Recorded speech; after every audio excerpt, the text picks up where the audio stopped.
Sumod mga langga, lantawan ninyo ako ang pinalanggang iro.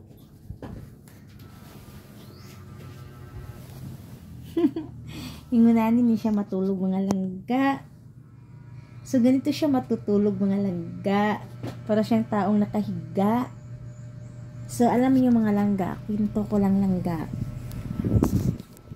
Kwento ko lang sa inyo langga. Ito po langga is 1 week lang nakadidi sa kanyang mama. Kasi siya is after 1 week nakadidi siya is siya na witness ko na para siyang nanghihina tapos doon na lang siya sa tabi mag hihiga maganon kasi kaawawa siya din, parang na-witness ko talaga hindi na siya makadidi kaya gutom na gutom. So tinatry ko na mag-verb run, ayun umiinom talaga siya, gutom na gutom. Tapos kasi wala namang content yan na, di ba, yung verb run. So tinatransfer ko sa Buna. Yes, siya gumalaw na siya.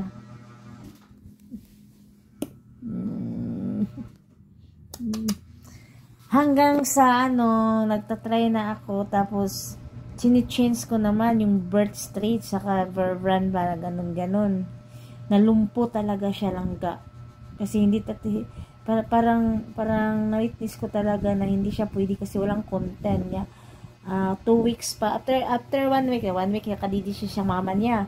Tapos after 1 week nakadidi siya ng Buna. In 3 weeks next week ako'y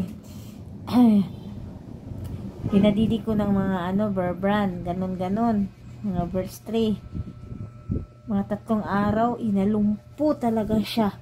Tapos giniginaw na siya, yung pinainom ko na lang ng tempra, tapos yung tahi niya yung ganon siya, tapos giniginaw na siya, may lagnat, tapos ganon siya, parang siyang sumasakit yung tiyan niya, parang tao bitang sumasakit, ganon lang,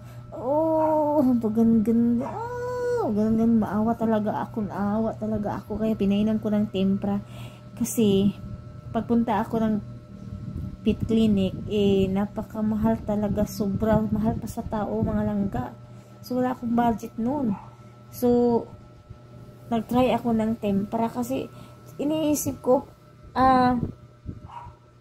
mahihilp nga tong mga bata, siya pa bang aso. So pinainom ko ng tempra, yung tiyan niyang sumasakit, pinainom ko din ng Isaflora, ayun, naulian, nahihil talaga siya, na-okay. And ngayon 2 months na siya, 2 months na siya, at kumakain na siya ng rice, lagyan mo lang ng fish, ganun, tapos napaka-healthy na talaga niya. Kaya ganun lang talaga yung mga gamot ng aso ko langga. Kasi na-realize ko langga, mayroon akong aso noon na pinupunta ko talaga ng clinic.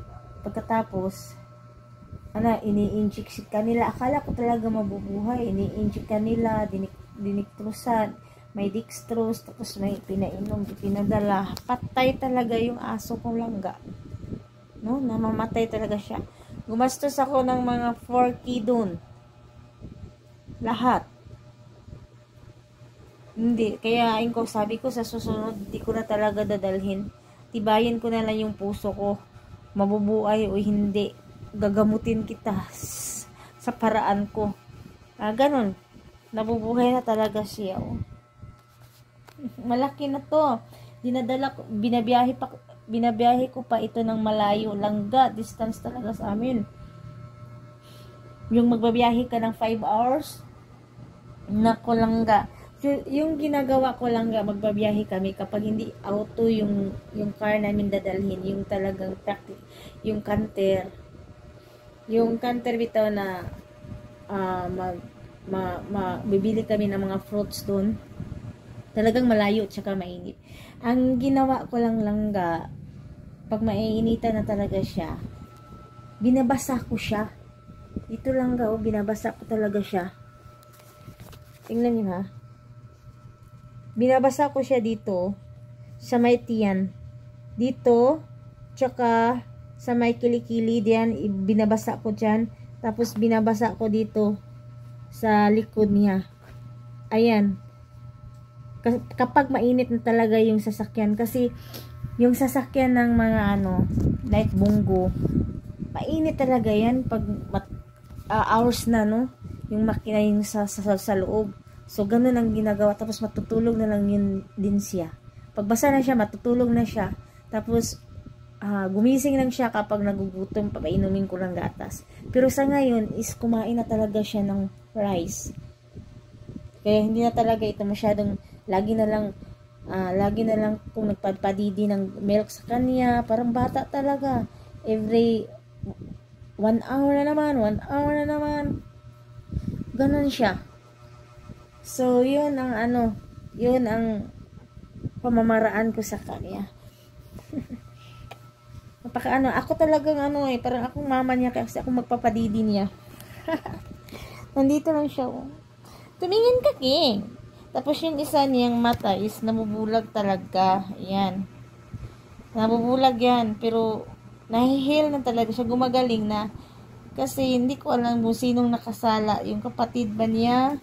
O yung mama niya? Hindi ko talaga alam. Pero okay na yan. At least nandito naman ako. Talagang parang bata ko to eh. Parang bata ko to. Karon kumain na siya ng rice, kaya hindi siya laging humihingi ng milk. Yan lang langga ang kwento ng aking Puffy.